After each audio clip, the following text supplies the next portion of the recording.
Bonjour, c'est Ursule encore. On est le 7 avril 2021. Alors, je sonne la trompette ce matin encore et je viens proclamer le retour de notre Seigneur Jésus-Christ. On est dans les temps. Amen. Ne vous laissez pas tromper. Ne vous laissez pas berner. Ne vous laissez pas séduire. Ne vous laissez pas voler votre couronne par ceux-là, au fait, qui n'ont pas idée, qui sont dans l'ignorance, qui sont cuits, préparés, amen, dans les choses de ce monde, dans la philosophie de ce monde, dans les doctrines de ce monde, si bien qu'ils ne peuvent pas savoir. Amen. Ils ne peuvent pas savoir. Il n'y a que ceux-là qui marchent proche de Jésus qui sait que nous sommes dans les temps où Jésus-Christ viendra. Nous sommes vraiment, c'est les temps. Alors, pendant qu'il y a un groupe qui se prépare vraiment de manière intense à se dépouiller, à faire sortir le superflu de la maison et même à se dépouiller, c'est-à-dire qu'à laisser le minimum de vêtements, il y a un autre groupe qui se remplit les poches, qui remplit les placards, qui vit vraiment d'une manière à montrer qu'ils sont pleins. Ils sont à plein dans la vie du monde. Mais nous ne sommes pas de ceux-là. Amen. Nous sommes de ceux-là qui nous préparons. Amen. Et s'il y a une chose que nous pouvons faire entrer dans les temps où nous sommes, c'est de la nourriture. Comme on ne sait pas quand est-ce qu'il viendra, comme on ne sait pas quand on n'aura plus accès aux centres commerciaux, alors on fait notre stock de denrées non périssables. Amen. De telle sorte que quand on sera plus capable d'acheter la viande, on sera plus capable d'acheter du poisson, peu importe la situation, qu'on puisse quand même manger. Amen. Nous, ma mère a eu 5 enfants. Elle nous a toujours dit, quand vous n'aurez plus rien, parce qu'ils ont vécu la famine en son temps, elle était jeune. Et puis, mon grand-père était le père à ma mère, il cultivait le riz. Amen. Il cultivait le riz. Alors, c'était pas le riz ne manquait pas à la maison. Alors, dans ces temps de famine-là, amen, il pouvait tenir avec du riz, avec de l'huile et du sel. Et finalement, vint aussi un temps où il n'y avait plus de riz, du tout, parce qu'il faut attendre la saison de la pluie. Alors, ils se sont retrouvés à manger des herbes. C'est quand même quelque chose. C'était des herbes, c'était non toxique. Alors, ils se retrouvaient à aller manger ces herbes-là. Au point, vraiment, quand ma mère me racontait les choses, on dit, waouh! Et elle nous a dit, on ne sait jamais, mes enfants. Le monde est devenu moderne. Et puis, vous allez travailler, vous n'allez peut-être manquer de rien. Mais elle dit, au cas où cela arrivait, elle dit, n'oubliez pas, ayez toujours à la maison du riz, de l'huile et du sel. Vous n'allez pas mourir. Amen. Vous n'allez pas mourir. Alors, c'est bien de faire ton stock, ok? On peut faire le stock de patates. Les pommes de terre, on peut en faire longtemps. Les pommes de terre chez toi, ça peut durer maximum 4 semaines dans un endroit où c'est un peu frais. Mais sinon, après, ça pourrit. Mais le riz, ça reste et longtemps, ça ne périme pas. Il y a des tu regardes dans les sacs périmés jusqu'à temps. Moi, d'où je viens, je n'ai pas encore vu écrit sur un sac de riz que la date de péremption, c'est... Donc, tu peux stocker le riz pendant longtemps. Amen. Et avez-vous vu les sans-abri? Quand tu leur donnes à manger, les sans-abri ne vont pas regarder quelle est la date de péremption. Ils fouillent déjà dans les poubelles. Ils entrent dans les poubelles, dans l'endroit où il y a tous les déchets. Ils fouillent. Et quand ils trouvent à manger, ils disent « Merci Dieu, parce que j'ai à manger ». Alors, un autre exemple, un jour, on était parti faire l'épicerie. Et puis, on voulait acheter du poisson. Et la dame nous a dit, non, ce poisson, on ne peut plus le vendre parce que ça fait 1 semaine que c'est sur le comptoir. Mais mon mari insistait. Il disait, non, vraiment. Et la femme a dit, non, je ne peux pas le vendre. Elle dit, mon boss est là. Si mon boss n'était pas là, j'allais vous le vendre à demi-prix. parce que je sais que c'est pas gâté. Mais on a comme règle ici qu'après une semaine, pour un poisson sur le comptoir, il faudrait le jeter.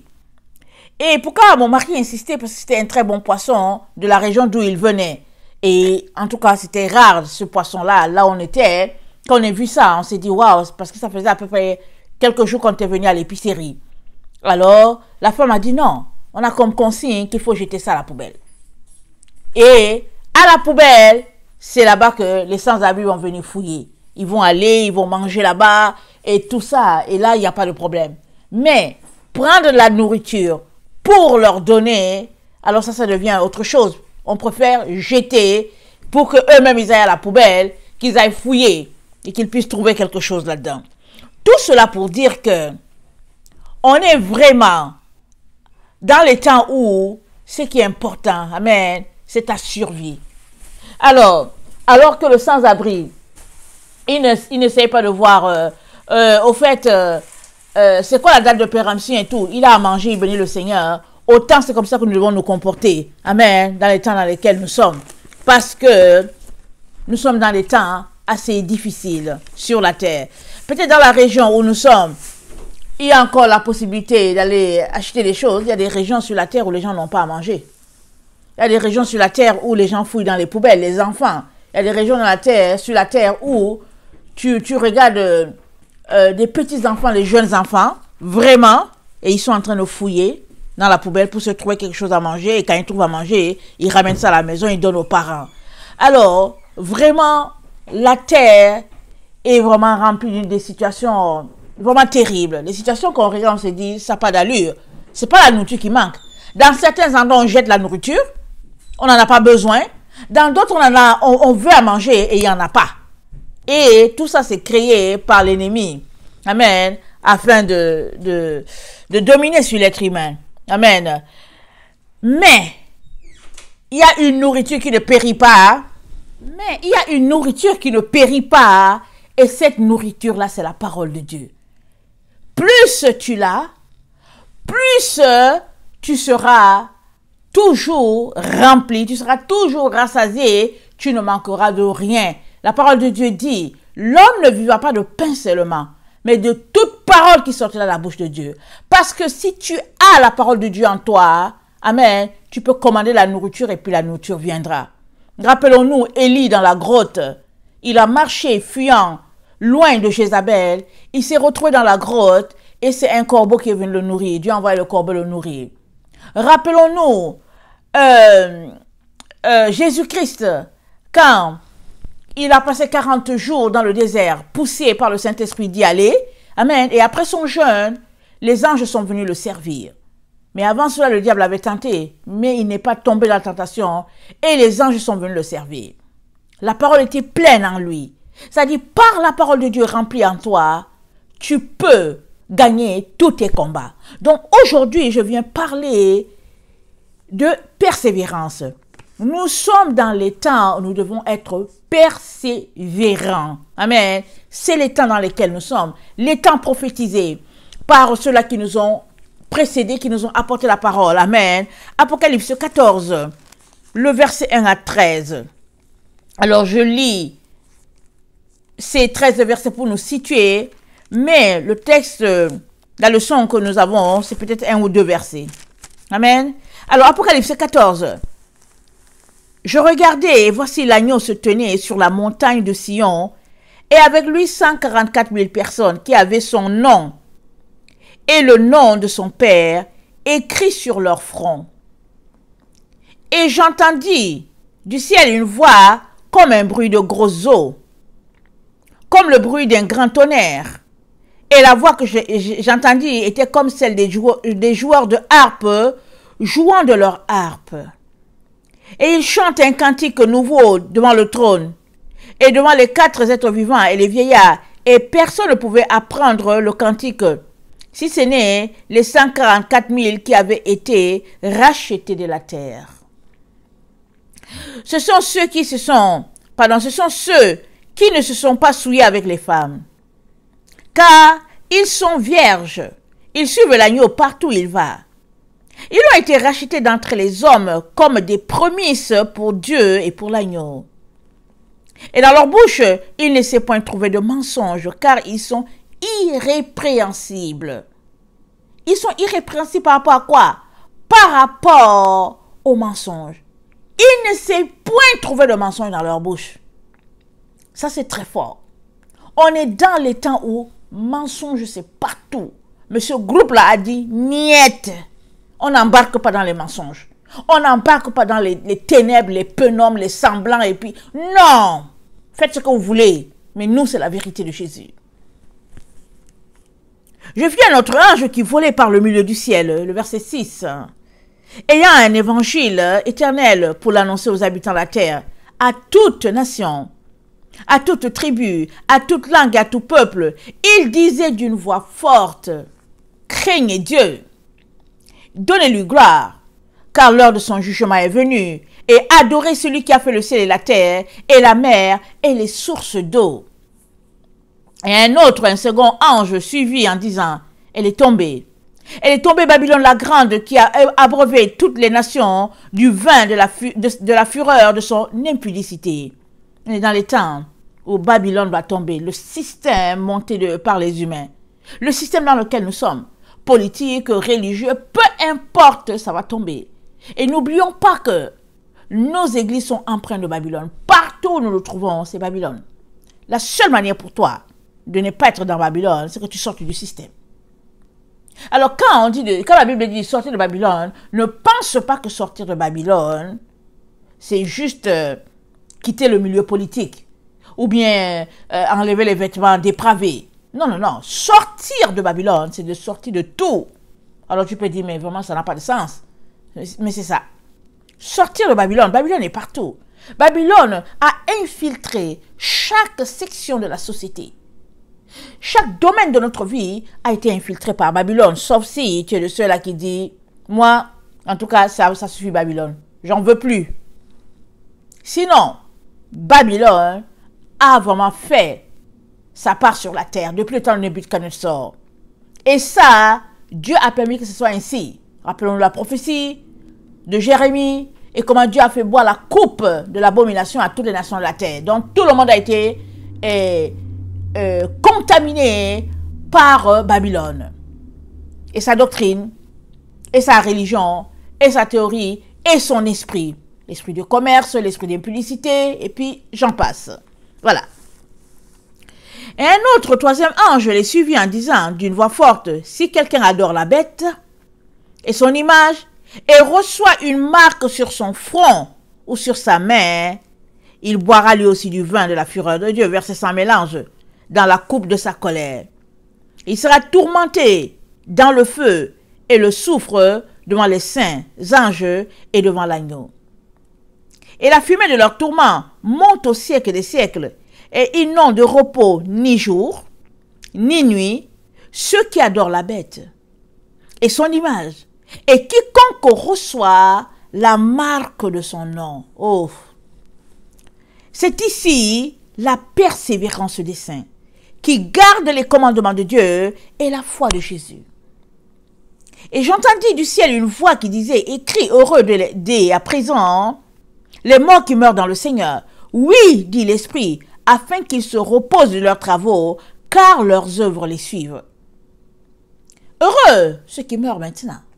Si toi tu es dans le Seigneur, que tu as marché selon Christ, et que là le temps dans lequel nous sommes, vienne le moment de quitter la terre, la Bible te dit heureux, parce que tu vas te reposer de tes œuvres, parce que les jours qui viennent sont des jours remplis d'épreuves, des jours pas évidents, parce qu'il faut être persévérant.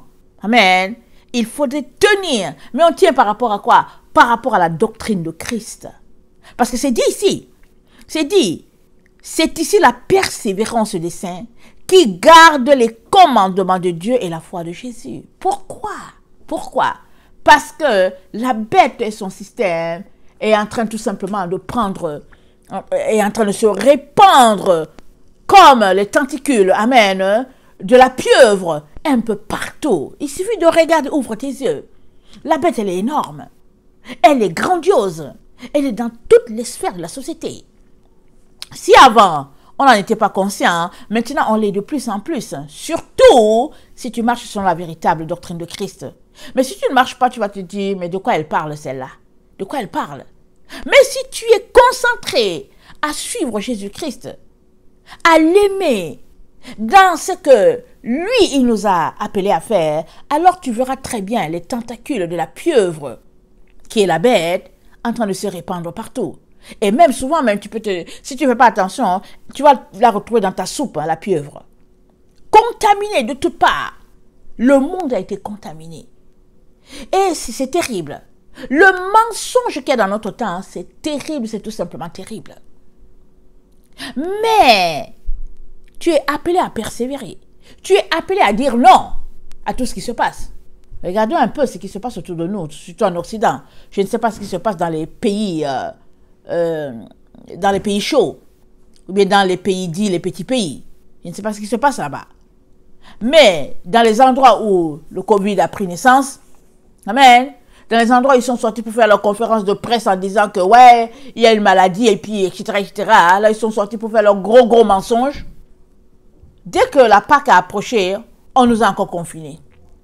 Un peu avant la Pâque, on dit ah ouais, c'est devenu grave et tout. Et puis quels sont les gens qui sortent? Les politiciens. Pourquoi ils sortent? Parce qu'ils veulent remplacer Dieu dans notre cœur. C'est ça. J'espère que tu les vois. Ils veulent remplacer Dieu dans ton cœur. Mais qui peut remplacer la Pâque? C'est qui peut remplacer la Pâque dans le cœur de l'enfant de Dieu? Parce que la Pâque, c'est quoi? C'est l'agneau qui a été immolé. Alors, ils vont faire comment pour remplacer la Pâque dans notre cœur? Si la Pâque en personne, la personne qu'on appelle Jésus, notre Pâque est déjà en nous. On l'a déjà consommé et puis chaque jour, on consomme notre Jésus-Christ pleinement. Ils vont faire comment pour le remplacer? Ils peuvent juste venir tromper les autres. Venir, ouais, bon, on vous souhaite joyeuse Pâques, et puis bon, voilà, le cas est grave, et puis bon, confinement, couvre-feu. C'est ça leur vie. Mais, pour ceux-là qui sont en Jésus, ils se rient de cette situation.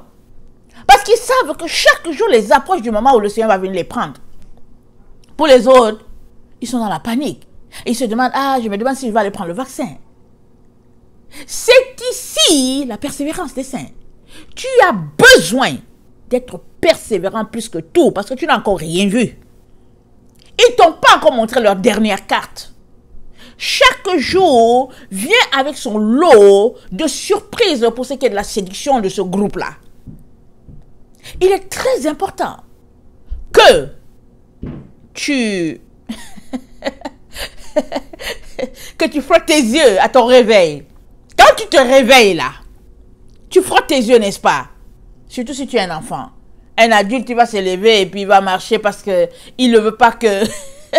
il ne veut pas quitter le sommeil. Il va marcher les yeux fermés parce qu'il connaît la direction. Il va à la toilette, il revient. Mais un enfant, quand il se réveille, frotte ses yeux pour essayer de les décoller. Alors, quand tu te réveilles là, si tes yeux sont collés là, frotte-les bien pour les ouvrir. Parce qu'on est dans les temps où les séducteurs sont partout dans ta maison, peu importe l'endroit, ils sont partout. Partout. Mais, ceux-là qui marchent par la parole de Dieu, ils seront persévérants. Alors, c'est quoi la persévérance? Alors, on va regarder qu'est-ce que j'ai préparé. Persévérer, c'est s'obstiner, c'est insister. C'est un acte de ta volonté d'aller dans une direction quand bien même l'opposition est forte. Tu es entêté à aller quelque part. La Bible appelle cela persévérer. Mais dans d'autres endroits, quand un enfant est comme ça, on dit, hey, cet enfant il est têtu. On dit, hey, tu es têtu, hein, tu es têtu. Mais tu ne sais pas pourquoi l'enfant va dans cette voie-là. Tu dis à l'enfant d'aller là, mais l'enfant insiste pour aller de l'autre côté, tu ne sais pas pourquoi. Très souvent, c'est parce que cet enfant-là, il connaît sa destinée. L'enfant est en train de te montrer en tant que parent pour te dire, papa, maman, c'est sur cette voie-ci que je dois marcher, je dois aller du côté de la droite. Mais le père ou la mère insiste pour que l'enfant aille à gauche et il se met à crier sur l'enfant, insister. Quand le père finit, l'enfant regarde le père, il regarde la mère, il continue d'aller à droite. N'insiste pas, papa. N'insiste pas, maman. Arrête-toi et va demander au Seigneur pourquoi cet enfant-là insiste tant. On lui parle, il n'écoute pas. Ne dis pas que l'enfant est têtu. Tu ne sais pas pourquoi il est comme ça. Et s'il est têtu, bénis le Seigneur de ce qui t'a envoyé un enfant têtu. Bénis le Seigneur de ce qui t'a envoyé un enfant que tu appelles têtu. Parce que Dieu est en train de te dire quelque chose. Soit il y a un esprit malsain qui dérange l'enfant, alors délivre-le, impose-lui les mains. Et si ce n'est pas un esprit qui dérange l'enfant, alors c'est que l'enfant est en train de te dire très jeune qu'il connaît sa destinée. Alors bénis-le et puis prie pour que l'enfant puisse commencer très très tôt à faire ce que Dieu l'a appelé à faire, comme Jésus qui a 12 ans déjà prêché dans l'église, prêché déjà dans la synagogue. Il est très important que nous puissions ouvrir nos yeux sur la persévérance qui est la qualité de mise dans le temps dans lequel nous sommes. Généralement, quand ça ne va pas bien, ou bien quand on est insécure, on a tendance à aller dans le sens de la mêlée, ou dans le sens de l'esprit du pays, l'esprit de la société, afin de contenter tout le monde, afin de ne pas être appelé un extraterrestre. Mais nous, les enfants de Dieu, nous sommes des extraterrestres. Les vrais enfants de Dieu sont juste des extraterrestres sur cette terre. C'est des ambassadeurs. Leur royaume n'est pas d'ici. Leur royaume, non, ils sont du royaume des Lumières. Ils sont juste de passage sur la terre et on les appelle les extraterrestres. Et ces extraterrestres-là, qui sont toi et moi, nous sommes des gens appelés à persévérer dans le temps dans lequel nous sommes. Mais persévérer à quoi? Persévérer dans la véritable doctrine de Christ. Persévérer dans les commandements de Jésus. Parce que tout va à contre-courant de ce que Jésus-Christ nous a enseigné. Tout va à contre-courant. Tout est mensonge, tout est séduction, tout est leurre. Mais celui-là en qui Jésus-Christ demeure et puis en qui Jésus est assis, celui-là, il proclame la vérité, peu importe tout comment on le traite, il proclame la vérité. C'est la persévérance. Nous sommes appelés à veiller pour que l'ennemi ne nous détourne pas de notre objectif, notre trajectoire, qu'il ne nous détourne pas de la venue de notre Seigneur. Et c'est ça qu'ils font les politiciens. Quelques jours avant la Pâque, c'est deux jours ou je ne sais pas quoi, si c'est avant le vendredi saint ou le jeudi, je ne me rappelle pas, ils sortent, ils disent conférence de presse, conférence, que oui, voilà, et puis bon. Moi, c'est sûr que ce n'est pas des gens que j'écoute, mais quand j'ai entendu qu'il y avait une conférence de presse, j'ai juste ouvert ma bouche et dit, vous ne pouvez pas enlever Jésus de moi. Vous ne pouvez pas enlever Jésus du véritable enfant de Dieu. Vous ne pouvez pas le remplacer, ce Jésus-là, dans notre cœur. Amen. Ils ne peuvent pas remplacer notre Jésus. Alors pourquoi ils se fatiguent tant? Ils se fatiguent pour les autres. Les autres qui les écoutent. Les autres qui croient en leurs mensonges. Alors, ils se fatiguent pour eux. Mais veux-tu te retrouver à prier pour les autres afin d'en retirer le plus grand nombre du mensonge de ce monde? Pour cela, tu as besoin d'être persévérant. Persévérer pour toi et puis persévérer pour les autres. Tu as besoin. Alors, persévérer donc, c'est la qualité, l'attitude de quelqu'un qui est ferme sur son chemin. Tu montes, tu descends, hein? Il dit, je ne bouge pas. Ça, c'est quelqu'un qui est persévérant. Alors, la persévérance a pour synonyme la résistance. Alors, la résistance, on le sait, c'est l'action de résister, mais c'est le fait d'opposer une force, amen, à un élément. Amen. Suppose que il y a en face de toi, tu as une personne qui est là et on veut savoir qui est le plus fort. Alors, il y a une corde au milieu de vous. Alors, tu tires, lui aussi il tire. Tu tires et puis il tire. Alors, en arrière de toi, finalement, vient se placer beaucoup de personnes. Amen. Et vous tirez, pendant que l'autre est devant, il fait la résistance. Mais vous tirez, vous tirez, vous tirez. Amen. Alors, supposons qu'en face de vous, il y a Goliath. Mais toi, tu es seul. Tu dois tirer. Et puis finalement, chaque chrétien vient se placer en arrière de toi. Alors, vous êtes en train de faire une opposition. Amen. Vous résistez à Goliath qui est devant vous. Et puis finalement, vous tirez tellement que finalement, Goliath se retrouve dans votre camp. Et vous êtes gagnant. Et puis vous applaudissez. Alors, c'est ça que nous devons faire. Nous sommes de ces personnes-là qui résistons l'invasion de l'ennemi. Il veut nous envahir par ses mensonges. Il suffit juste que tu acceptes un petit mensonge. Il va prendre racine. Il va se développer. Il va devenir un grand arbre. Et c'est cela la séduction. Et c'est fini pour toi. C'est fini. Une fois que tu es séduit, c'est fini. Alors, tu dois résister. Tu dois opposer une endurance par rapport à ce qui est en train de venir en ta direction. Amen. Le refus d'accepter l'esprit de l'autre, qui est un esprit contraire à Christ, c'est cela la résistance. Alors, Matthieu 24 nous dit ceci. Pour renchérir ce que Apocalypse 14, le verset 12 nous dit. Matthieu 24, le verset 10 à 13. On connaît bien ce passage-là. Amen. Alors aussi, plusieurs succomberont, et ils se trahiront, se haïront les uns les autres. Plusieurs faux prophètes s'élèveront, et ils séduiront beaucoup de gens. Et parce que l'iniquité se sera accrue, la charité du plus grand nombre se refroidira. Disons, l'amour du plus grand nombre se refroidira. Mais celui qui persévérera jusqu'à la fin sera sauvé. Alors, ton salut et le mien est rattaché à notre persévérance dans les temps dans lesquels nous sommes. Si nous ne sommes pas persévérants et que nous succombons, c'est fini. Nous nous retrouvons du camp du dragon, dans le camp du dragon. Il y a juste deux forces sur cette terre. Le dragon et la femme qui est le symbole d'Israël. Amen. Il y a juste deux forces. Il y a deux groupes. Le dragon et Christ. Voilà les deux groupes. Je vous renvoie au jardin d'Éden. Genèse 3. C'est là-bas que tout est parti. C'est le combat de là. C'est-à-dire pour gagner ton combat final qui est là, parce que nous sommes dans le temps d'Apocalypse, pour le gagner, il faut que tu retournes à la Genèse. Pour savoir qu'est-ce qui s'est passé.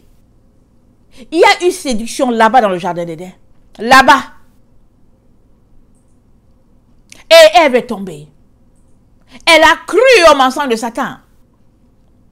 Et nous venons encore là ici. Mais c'est celui qui persévérera jusqu'à la fin qui sera sauvé. Persévérer à quoi?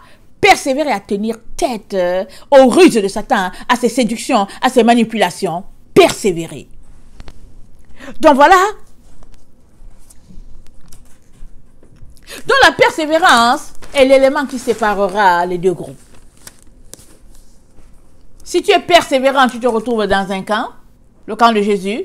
Si tu n'es pas persévérant, tu te retrouves de l'autre côté, le camp du dragon. Alors, Matthieu 24, le verset 4 nous dit ceci. On va lire le verset 3 d'abord. Il s'assit sur la montagne des Oliviers, parlant de notre Seigneur Jésus-Christ. Béni soit son nom. Et les disciples vinrent en particulier lui faire cette question. Dis-nous quand cela arrivera-t-il et quel sera le signe de ton avènement et la fin du monde? Jésus leur répondit, prenez garde que personne ne vous séduise. C'est-à-dire que personne ne vous trompe.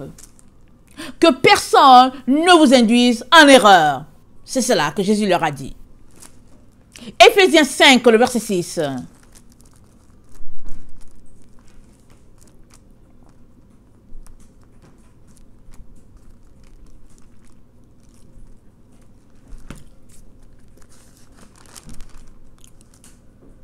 Que personne ne vous séduise par de vains discours. On peut te séduire par les discours. C'est-à-dire, on perd ton temps, ton énergie par les discours. Que personne ne vous séduise par de vains discours. Car c'est à cause de ces choses que la colère de Dieu vient sur les fils de la rébellion. La colère de Dieu vient sur les personnes qui s'attachent aux vains discours. Que personne ne vous séduise par de vains discours. N'ayez aucune part avec eux. Autrefois, vous étiez ténèbres et maintenant vous êtes lumière dans le Seigneur. Marchez comme des enfants de lumière. Autrefois, tu étais ténèbres. Maintenant, tu es lumière. Ne t'assois pas pour écouter les vains discours. Ça te perd le temps, ça te perd l'énergie. Et puis, ça t'enlève ta lumière. Perds pas ton temps.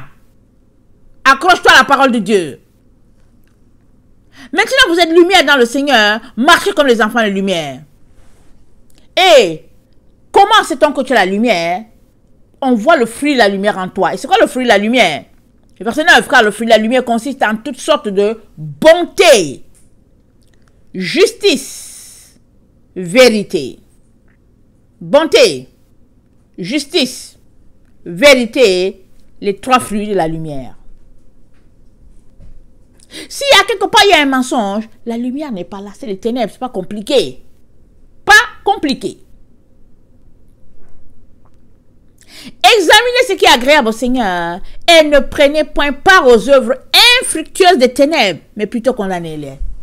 Donc, tu peux dire que tu n'es pas dans les ténèbres, mais le fait que tu ne les condamnes pas prouve que tu approuves les ténèbres.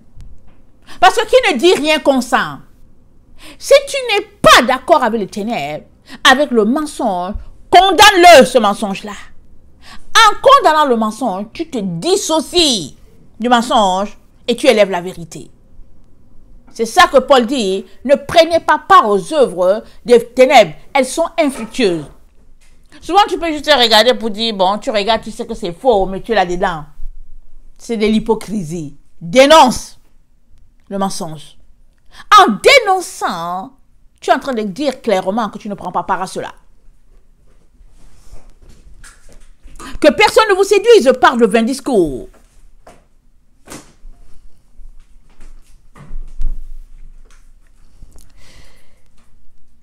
Colossiens 2, verset 8.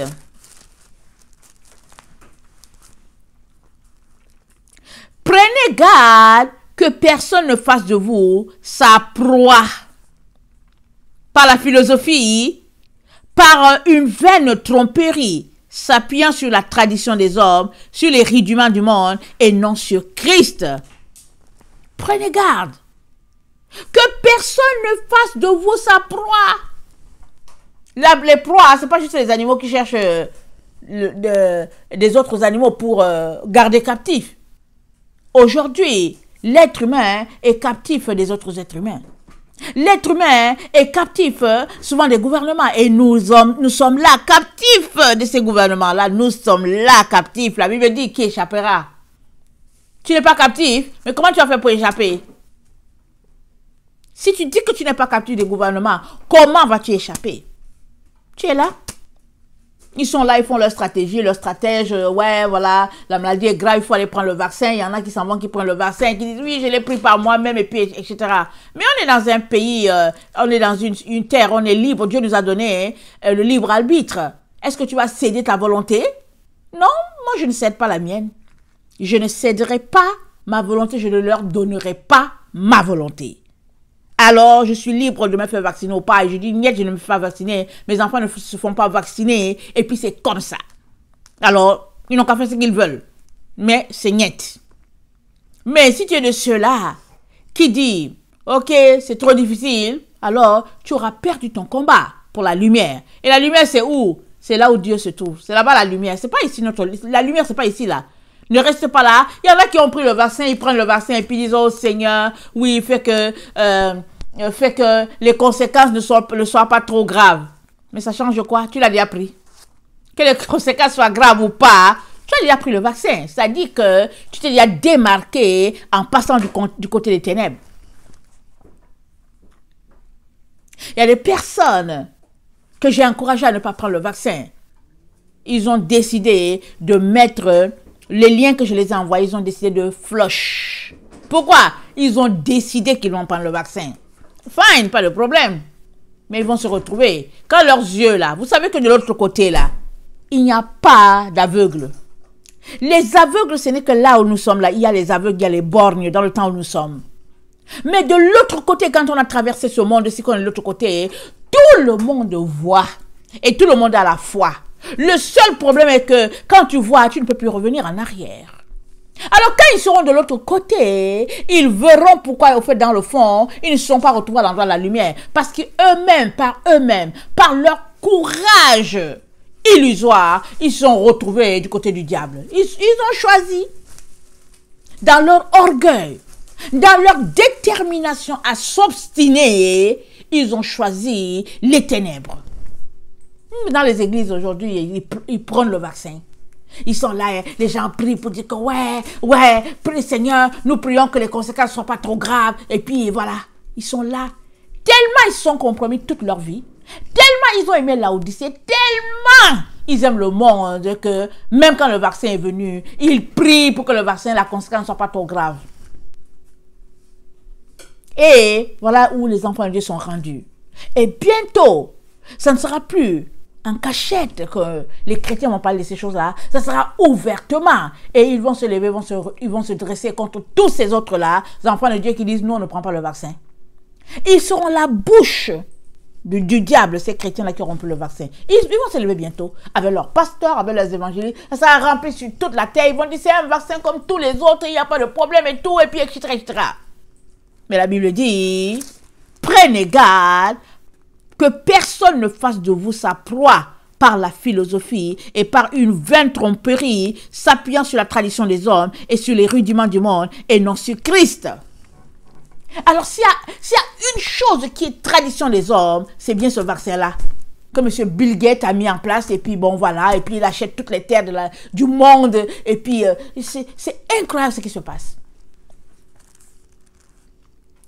Et les enfants de Dieu, ceux-là appelés enfants de Dieu, vont dans son sens.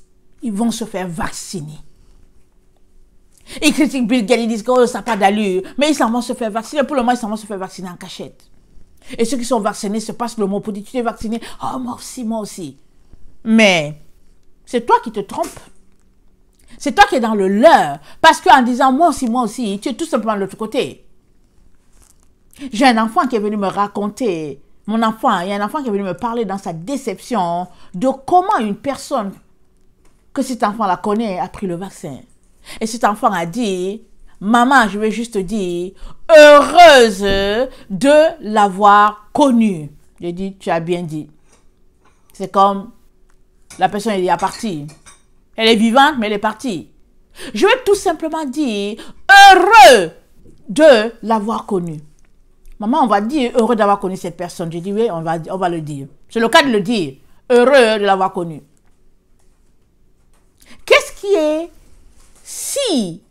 c'est-à-dire que si palpitant pour que, alors qu'on n'a pas commencé à te chasser même, tu commences déjà à dire que oui, je m'en vais par moi-même prendre le vaccin. Moi, il y a quelqu'un qui va le témoignage. Je n'ai même pas posé de question. La personne m'a dit, j'ai déjà pris le vaccin et je m'en vais prendre ma deuxième dose. Personne ne m'a forcé, personne ne me force. Je trouve que c'est la meilleure façon d'aller le faire. J'ai dit, fine, c'est bien. C'est fini. Vas-y, et puis arrête de me fatiguer. Moi, je n'ai pas le temps à perdre. Tu es déjà de l'autre côté. On n'a plus rien à se dire. On n'a plus rien à se dire. Toi et moi, tu es déjà de l'autre côté. Alors, va de l'autre côté. C'est tout. Surtout quand tu m'as appelé pour me dire que tu as pris le vaccin et que tu attends ta deuxième dose. Alors, le monde sera divisé en deux. Ceux-là qui ont pris le vaccin et ceux-là qui n'ont pas pris. C'est tout. Ça sera divisé en deux. D'ici là que Jésus vienne, ça sera divisé en deux. Pour le moment, il y en a qui sont au milieu, qui ne savent pas très bien, qui sont en train de réfléchir. Et il y a les deux autres groupes qui sont déjà qui savent déjà qu'ils vont prendre. Il y a les autres qui savent déjà qu'ils ne vont pas prendre. Et au milieu, il y a des groupes qui sont en train de décider. Et toi et moi prêchons pour ceux-là qui sont au milieu, qui ne savent pas où se tourner. Toi et moi sommes appelés à sonner l'alarme, à sonner la trompette pour leur dire ne vous aventurez pas avec cette affaire-là. C'est s'engager soi-même à recevoir les ténèbres. C'est s'engager ouvertement devant tout le monde pour dire je fais partie des ténèbres. Mais toi et moi sommes les enfants de lumière. Alors, faisons tout ce que nous pouvons pour dire aux gens, n'allez pas dans le côté des ténèbres. Un jour, le Seigneur m'a dit, Ursule, tu n'as pas encore dit à telle personne que j'arrive. J'ai dit, Seigneur, j'ai dit, Seigneur, tu sais de quel côté la personne est, Seigneur. Tu le sais. Tu sais de quel côté, Seigneur. Le Seigneur m'a dit, non, ta part à toi, Ursule, c'est de dire à la personne que j'arrive. Prends ton courage à deux mains, dis à la personne que j'arrive, quand bien même tu sais déjà que la personne marche avec Satan, dis à la personne que j'arrive. Parce que le jour où vous allez vous retrouver devant moi, que la personne là ne vienne pas me dire, je ne savais pas. Elle ne me l'a jamais dit. Le Seigneur me l'a dit. Il m'a dit surtout que cette personne-là a un respect pour toi, un respect considérable pour toi. Appelle la personne. Dis-lui, on est dans les temps de la fin. Je préfère te dire que je suis là pour annoncer le retour du Seigneur. Je l'annonce et je viens te dire que Jésus-Christ est proche. Alors, si la personne veut en savoir plus, tu lui parles. Si la personne ne veut pas savoir plus, au moins tu auras ouvert ta bouche pour dire à la personne, Jésus-Christ arrive. Et on est dans les temps. Et la personne ne va jamais dire que tu ne lui as pas parlé. Parce que quand les choses vont commencer à chauffer sur la terre, elle va se rappeler ton appel, déjà que ce n'est pas une personne que tu appelles souvent. Elle va se rappeler ton appel téléphonique. Et elle va se rendre compte que, ah, on dirait que c'est de cette chose-là que Ursule m'a parlé. On dirait que c'est cette situation. Parce qu'il est important que tu sèmes le doute dans l'esprit de l'autre quand la personne a déjà décidé qu'elle avait Satan. C'est important de sèmer le doute. Soit par un courriel, soit par un appel téléphonique. Tu dis à la personne, est-ce que tu sais que Jésus-Christ arrive? Si la personne te dit oui et puis elle te ridiculise, au moins tu as dit. Si la personne te dit non, tu commences alors à lui parler de ce qui est de la situation. C'est comme ça que les enfants de Dieu nous devons nous comporter. Parce que Satan ne s'empêche pas d'ouvrir la bouche par des vains discours et puis d'ouvrir la bouche à la télévision partout pour raconter des mensonges et des bobards. Et puis les gens sont là, ils boivent aux paroles de Satan. Il suffit juste de se rappeler au début du confinement en 2020, comment les gens se levaient, ils prenaient leur tasse de thé, leur chocolat, ils s'asseyaient devant la télévision pour écouter Satan alors vomir tous ces mensonges pendant des heures et des heures. Et les gens posaient les questions, « Oh oui, monsieur le ministre! Oh oui, monsieur le premier ministre! » Et puis tout ça. Et les gens buvaient à leurs paroles. Je ne me suis jamais assis pour écouter ces gens-là. Jamais. J'ai mieux à faire.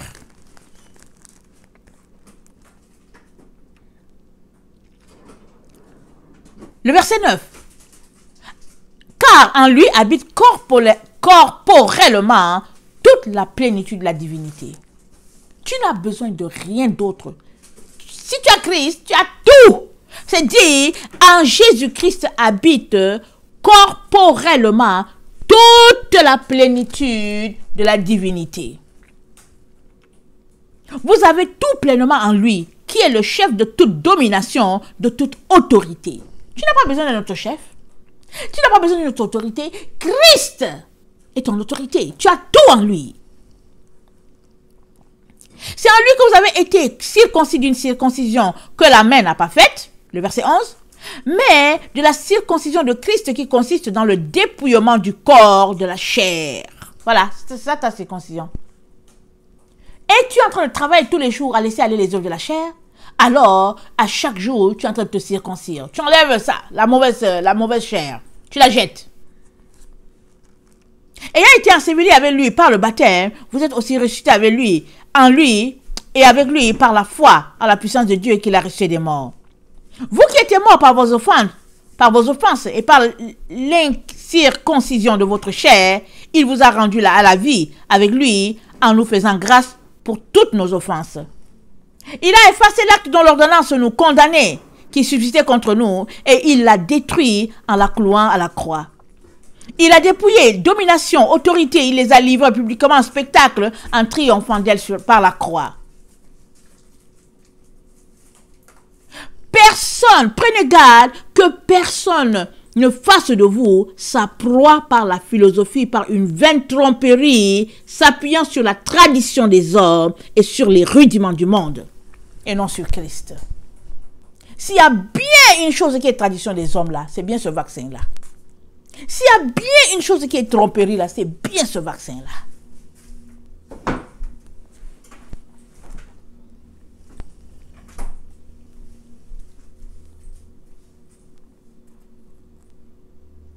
Et pour ne pas tomber dans le piège de la séduction, des mensonges et puis du leurre de ce monde, toi et moi avons besoin d'être ancrés dans la parole. Ça, c'est la chose que nous avons.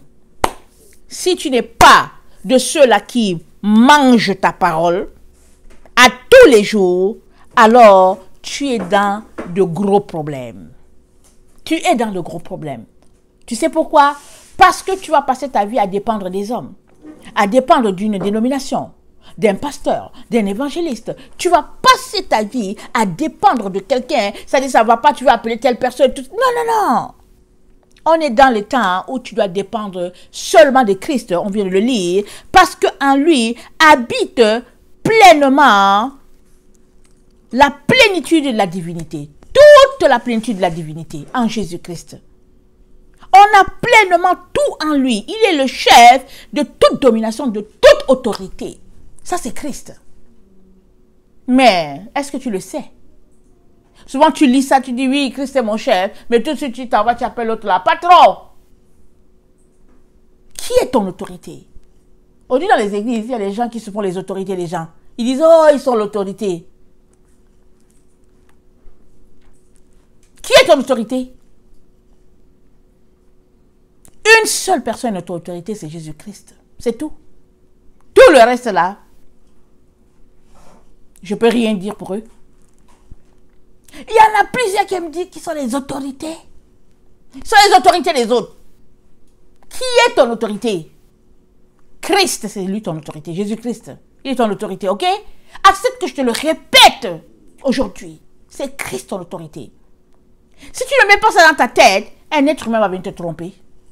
Mais si tu mets dans ta tête que Jésus-Christ est ton autorité, alors tu peux marcher peinard parce qu'il est avec toi partout où tu t'en vas. Il te parlera, il te donnera toujours d'être ancré en lui, il augmentera encore pour que quelqu'un ne vienne pas faire son nid sur ta tête.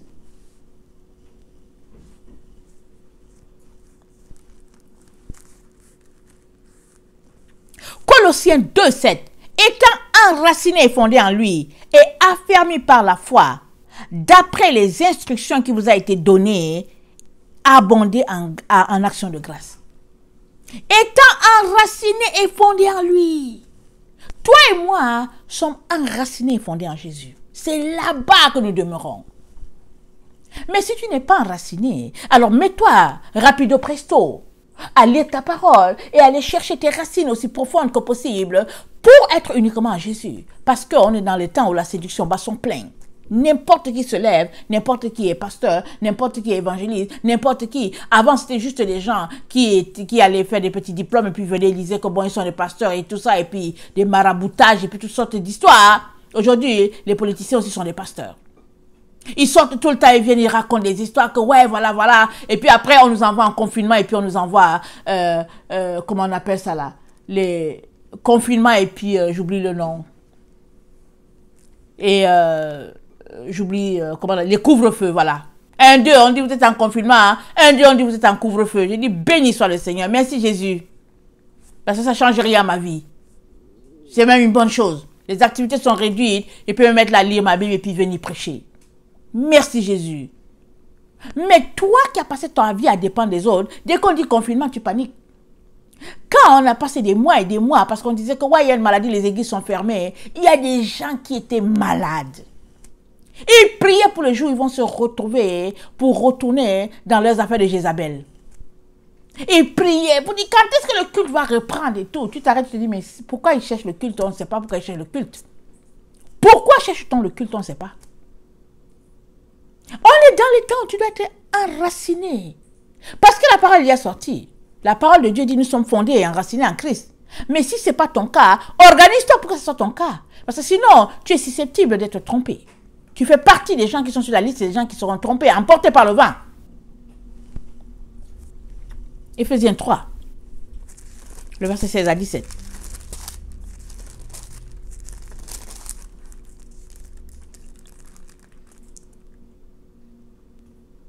À cause de cela, je fléchis les genoux devant le Père, duquel tire son nom toute famille dans les cieux et sur la terre. Je suis dans Éphésiens 3, verset 14. Là, je suis rendu au verset 16. Afin qu'il vous donne, selon la richesse de sa gloire, d'être puissamment fortifié par son esprit dans l'homme intérieur. En sorte que Christ habite dans vos cœurs par la foi, afin qu'étant enraciné et fondé dans l'amour, vous puissiez comprendre avec tous les saints quelle est la largeur, la longueur, la profondeur et la hauteur, et connaître l'amour de Christ qui surpasse toute connaissance, en sorte que vous soyez remplis jusqu'à toute la plénitude de Dieu. Alléluia, amen. Étant enraciné, vous devez être fortifié dans son esprit, dans l'homme intérieur. Est-ce que ton homme intérieur est fortifié? Ou bien ton homme intérieur est tellement vide que tu es juste là assis dimanche après dimanche écoutant des séducteurs. Est-ce que tu penses que écouter un message de 30 minutes une fois par semaine va te permettre d'être enraciné? Mais non, mais non, mais non. Tu as besoin de venir tous les jours prendre ta Bible, te mettre à la lire, te mettre à fouiller, prendre ton cahier, étudier la Bible par toi-même. Va à Dolorama, je sais pas, prends un petit cahier de notes, assois-toi, lis ta Bible et puis mets-toi à écrire. Écris seulement, c'est tout. Aujourd'hui, tu écriras peut-être deux lignes. Demain, tu écriras peut-être 3. Mais un jour viendra où tu écriras 10 pages, juste pour une seule leçon. Mais il faut que tu veuilles venir. Il faut que tu veuilles lire ta Bible. Mais si tu ne veux pas, alors ton homme intérieur, ton être intérieur aura des problèmes. Il ne sera pas nourri. Tu as besoin de bâtir ta personne à l'intérieur. Ce qui fait de toi. C'est-à-dire ta personne, ton être intérieur, c'est ton âme. C'est ce qui fait que tu es tel que tu es. C'est la personne que tu es. Celle que Dieu a envoyée sur la terre. C'est ça ton être intérieur. Avec ta mission, avec tout ce que tu es. Tu as besoin de le bâtir. Et tu as besoin de savoir ce que tu es venu faire sur la terre.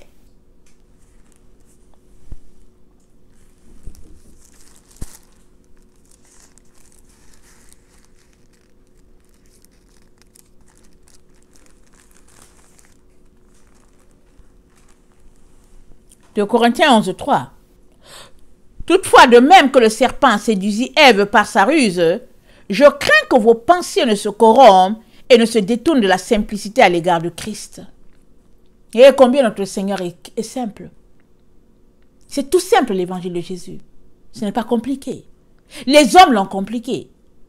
Alors quelqu'un lit la parole et puis il voit que cette parole... dans sa vie, ce n'est pas pratique, parce que c'est à lui de la mettre en pratique, il ne la met pas en pratique. Alors, il vient écrire une doctrine.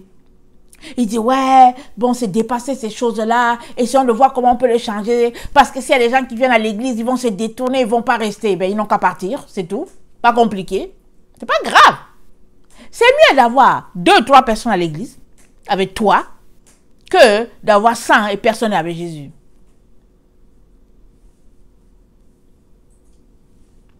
Les témoignages disent que sur 1000 personnes, il y a une qui est sauvée. Sur 1000, il y a une qui se sauve, qui est sauvée. C'est-à-dire tous les jours là. C'est-à-dire sur 1000 personnes qui meurent là, il y a une dedans qui est sauvée. Ça, c'est les statistiques. Les gens qui sont allés au ciel, les gens, en tout cas, c'est ça. Alors, c'est pour dire que la sélection est de taille.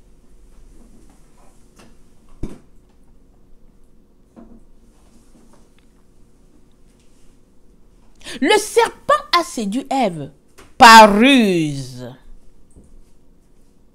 Alors, dans les ruses, il y a différents types. Il y a différents types de ruses. On ne peut pas tous les énumérer. Mais on peut dire au moins qu'il y a la ruse, c'est-à-dire la séduction au niveau du péché. Par exemple, demeurer dans le mensonge, ça c'est la séduction dans le péché. Il y a la séduction dans l'orgueil de la vie. Par exemple, on a une image élevée de soi, une image élevée de l'homme, le 6, hein? Amen. On a la séduction dans les richesses de ce monde. La séduction, elle est partout, elle est dans plusieurs domaines. Mais il nous revient à toi et à moi à tout faire pour ne pas être séduit, peu importe le niveau ou bien le domaine, on doit s'organiser pour détecter toute séduction. toute séduction. Parce que c'est par ruse que Satan a séduit Ève. Il est venu comme s'il se souciait tant d'elle. Il a dénigré Dieu et après, il a volé. C'est ça. Il a volé à Ève ce qu'elle avait de plus précieux. L'autorité, la domination que Dieu lui a donnée, il l'a volée à Ève. Une fois volée, elle est aussi partie corrompre son mari.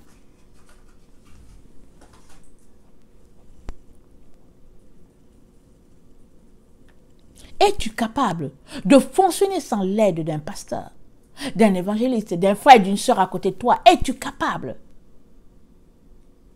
Si tu dis non, alors travaille de manière à être capable. D'être capable de fonctionner toute seule parce que on est dans ces temps-là. Tu ne peux pas persévérer si tu es en groupe, ce n'est pas possible. Ce n'est pas possible. Parce que toi, tu voudrais aller à droite, les autres vont dire non, non, non, allons-y à gauche. Tu voudras rester dans un coin, ils vont te dire non, non, allons-y de l'autre côté. Parce que le groupe, ça marche toujours, on ne sait pas qui dirige, mais le groupe, ça s'en va dans tous les sens.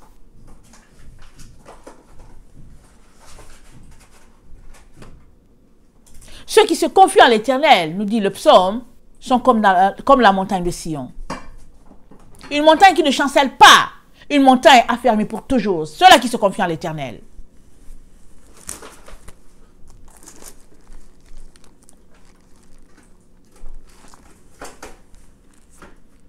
« 2 Timothée 2, le verset 14 à 15.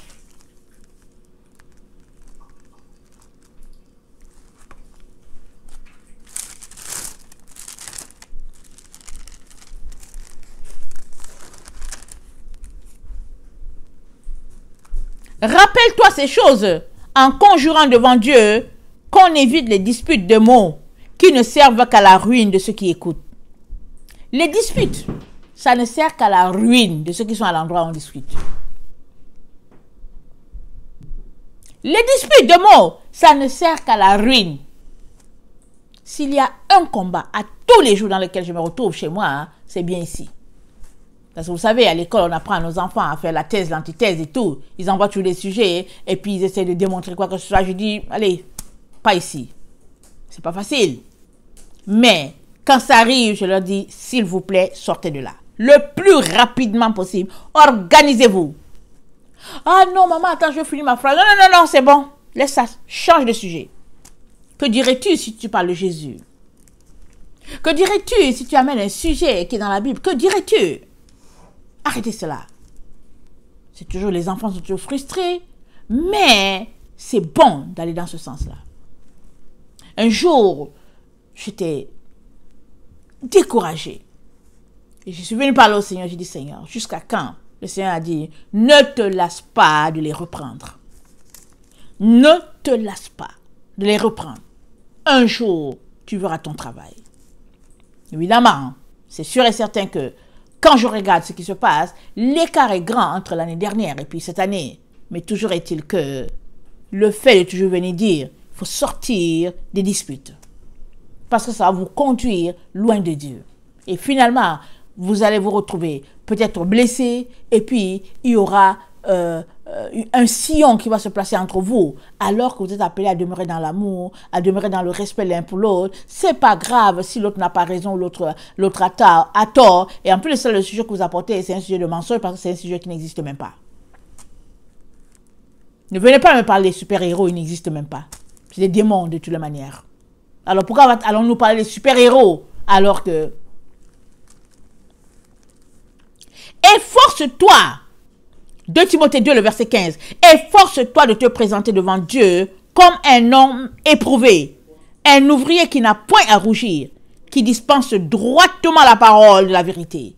Efforce-toi. À tout un chacun de s'efforcer.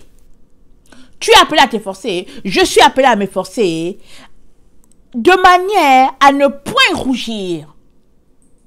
Quand nous allons nous tenir devant Dieu, nous devons dispenser la parole de Dieu droitement. Nous devons nous efforcer. Efforce-toi.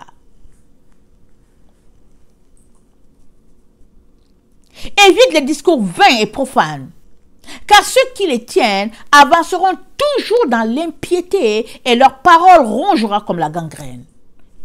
Efforce-toi.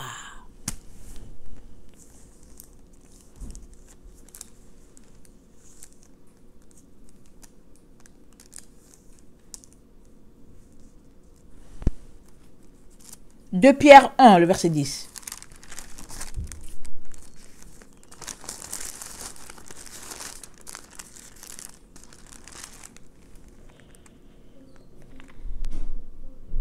C'est pourquoi, frères, appliquez-vous d'autant plus à affermir votre vocation et votre élection, car en faisant cela, vous ne broncherez jamais. Si tu t'efforces à affermir ta vocation, ton élection, tu n'auras pas le temps pour les disputes. C'est des bêtises. Tu n'as pas le temps, tu vas dire, laissez-moi tranquille. J'ai des choses à faire. Je vais aller lire ma Bible, je vais aller prier. Dispute. Bêtises.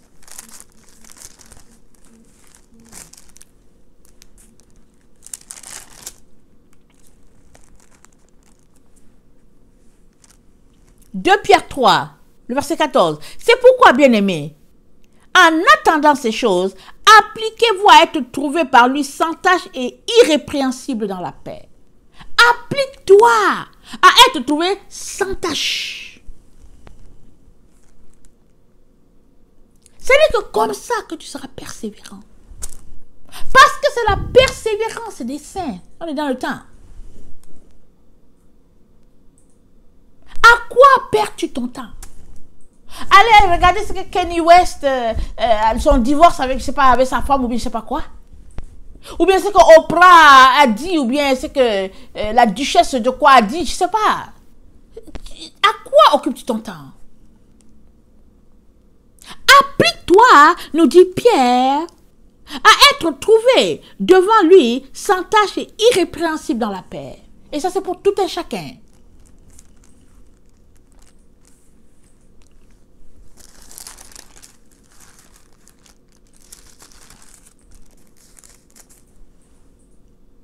Hébreux 4, le verset 11. Efforçons-nous donc d'entrer dans le repos, afin que personne ne tombe en donnant le même exemple de désobéissance. Efforçons-nous d'entrer dans le repos de Dieu. Et rappelons-nous dans le jardin, dans le désert. Israël est sorti d'Égypte. Ils sont arrivés dans le désert, mais plusieurs ont péri dans le désert. Ils ne sont pas entrés dans la terre promise et ils ne sont pas entrés dans la présence de Dieu non plus, parce qu'ils se sont rébellés. Et puis là, l'auteur d'Hébreux nous dit: efforçons-nous d'entrer dans le repos divin afin que personne ne tombe. Comme ceux-là qui ont été désobéissants, ils sont tombés par milliers, ils ne sont pas entrés dans la terre promise. Et certains même, la terre s'est ouverte, ça les a engloutis, et puis bon, voilà, la vie a continué. Mais ces exemples-là, c'est pour nous. Parce que si ça s'est passé, le même Dieu, c'est lui que nous suivons. Ne pensons pas qu'en notre temps, Dieu il tolère le péché, puis dans leur temps, non, c'était grave. Non, non, non. Même si c'est véhiculé dans la pensée des gens qui disent que, oui, l'Ancien Testament, c'était cela. Non, non, non. Efforçons-nous.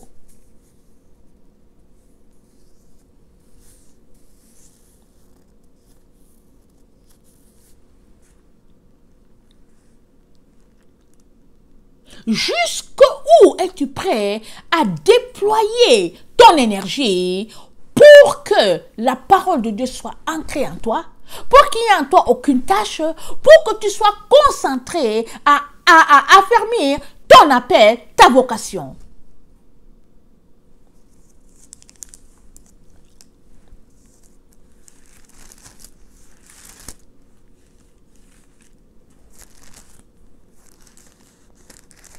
De Timothée 3, le verset 5.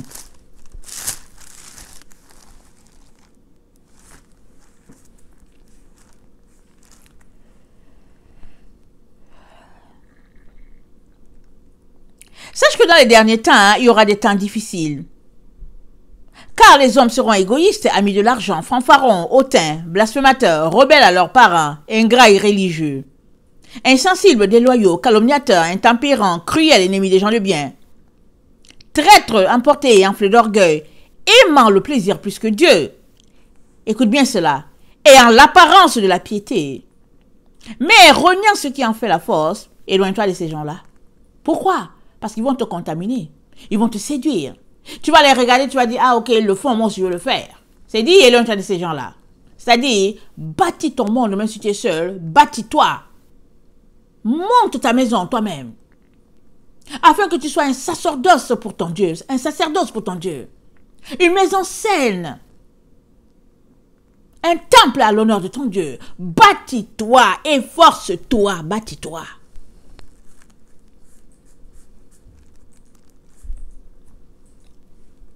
Je vais terminer en lisant Apocalypse 13.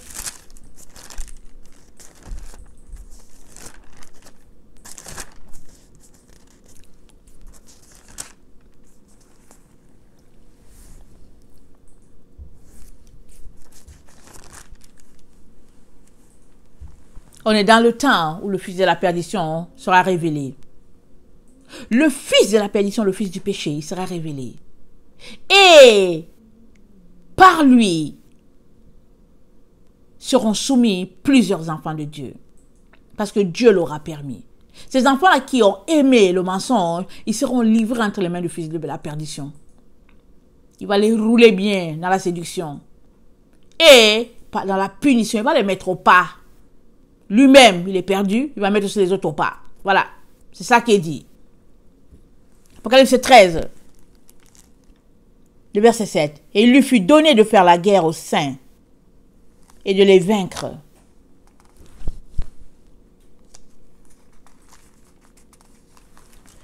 Et il lui fut donné autorité sur toute tribu, tout peuple, toute langue et toute nation. Et tous les habitants de la terre l'adoreront, ce dont le nom n'a pas été écrit dès la fondation du monde, dans le livre de vie de l'agneau qui a été immolé. Tous les habitants l'adoreront. Pourquoi? Parce que quand il va se mettre à exercer son appel ou bien son travail, amen, le groupe des persévérants sera mis à l'abri. Ils seront en refuge, ils seront réfugiés sur la montagne sainte de l'Éternel. Ils seront là. La main de l'Éternel aura été mise sur eux pour les protéger. Parce que dans les temps où nous sommes, ils ont choisi la vérité. Ils se sont dépouillés pour garder en eux uniquement la vérité. Ils se sont efforcés de se présenter devant Dieu sans tache ni ride. Ils se sont efforcés. Ils ont travaillé de manière à détecter toute ruse, tout mensonge. Et ils se sont éloignés, ils se sont distancés de ces personnes-là qui sont fourbes. Voilà pourquoi les autres qui lui seront livrés, c'est dit, tous les habitants de la terre l'adoreront, ce dont le nom n'a pas été écrit de la fondation du monde dans le livre de vie de l'agneau qui a été immolé. Si quelqu'un a des oreilles, qu'il entende. Si quelqu'un mène en captivité, il ira en captivité. Si quelqu'un tue par l'épée, il faut qu'il soit tué par l'épée. C'est ici la persévérance et la foi des saints. C'est ici ta persévérance et la foi. Ici, là où nous nous trouvons, là où nous nous trouvons, le 7 avril 2021, c'est ici la persévérance et la foi. Et on a lu dans Apocalypse 14, c'est ceux-là qui sont persévérants, qui observent la parole de Dieu. Apocalypse 14, le verset 12, c'est ici la persévérance des saints qui gardent les commandements de Dieu et la foi de Jésus. Où es-tu, toi qui m'écoutes? De quel côté te trouves-tu? Es-tu encore, ton cœur balance-t-il toujours entre les deux camps? Sors de l'autre camp. Mets-toi du côté où se trouve la vérité. Et la vérité, c'est la doctrine de Christ. Ce n'est pas celle montée de toutes parts sur la terre, par les différentes dénominations. La vérité, c'est la doctrine de Christ. Apportée par notre Seigneur, proclamée par les apôtres. Amen. Et il est important que, même si nous sommes au XXIe siècle, nous continuons de vivre comme eux, ils ont vécu. Si tu ne marches pas sur la doctrine de Christ, il n'y a pas moyen pour toi. Je suis désolé de te dire cette vérité-là. Je suis désolé de te le dire, mais il faut que tu le saches. Si tu ne marches pas sur la doctrine de Christ, tu es dans la séduction. Tu es dans la religion. Tu espères qu'il te trouvera digne. Tu espères que vraiment tu es dans le chemin, mais tu es égaré. Je suis désolé de te le dire. Peut-être que tu fais partie de ces personnes-là qui aiment entendre les choses qui les chatouillent les oreilles. Il y a beaucoup de gens comme ça. Quand ils écoutent un message que ça ne les convient pas, allez, ils flochent. Il y a une personne qui m'a dit, j'ai floché le message que tu m'as envoyé. La personne me l'a dit carrément, avec le courage. J'ai floché le message que tu me l'as envoyé. Et quel est le message que j'envoie à la personne? Je lui envoie le message sur la sanctification qui est à l'intérieur et à l'extérieur. C'est une personne qui aime mettre ses jambes dehors, qui aime mettre les peintures partout sur le visage, partout sur les lèvres. Une personne qui aime, qui est toujours chez le coiffeur, pour quoi que ce soit, qui veut être jeune, ne veut pas paraître son âge. J'ai envoyé le message. La personne m'a dit, je l'ai floché. Parce que la Bible dit de retenir ce qui est bon. Donc elle a retenu ce qui est bon pour elle. C'était pas bon pour elle. Mais, au moins, j'ai dit la vérité.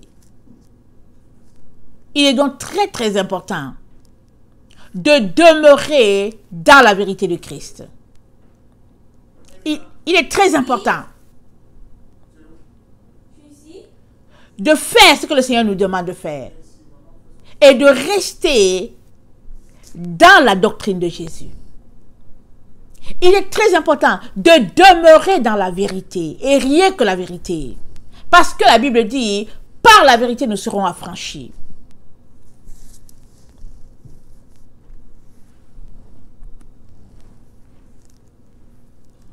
Si quelqu'un mène en captivité, il ira en captivité. Si quelqu'un tue par l'épée, il faut qu'il soit tué par l'épée. C'est ici la persévérance et la foi des saints. Il est très très important que nous puissions demeurer dans ce que Jésus-Christ nous a dit, ce qu'il nous a enseigné, ce que les disciples nous ont dit. Très important de demeurer là-dedans. Parce que ce n'est que là que la vérité se trouve, ce n'est que là que se trouve notre protection. Si tu n'es pas capable de persévérer dans la doctrine de Jésus, alors tu seras englouti. Comme nous dit Apocalypse 14, le verset 12. C'est ici la persévérance des saints qui gardent les commandements de Dieu et la foi de Jésus. Plus que jamais, nous devons garder. C'est-à-dire que s'il y a quelque chose de cher, de précieux que nous avons, c'est les commandements de Jésus. C'est de demeurer dans sa doctrine, c'est de demeurer dans sa lumière. C'est ça que nous avons dans les temps où la séduction balaie la terre, les mensonges balaient, et puis toutes sortes de situations pour nous enlever de notre poste. Amen. Il est important de rester ancré dans la parole de Dieu. C'est le seul moyen que nous avons. Parce que Jésus a dit, celui qui persévérera jusqu'à la fin, c'est celui-là qui sera sauvé. Seuls les persévérants seront sauvés. Celui-là qui persévérera jusqu'à la fin.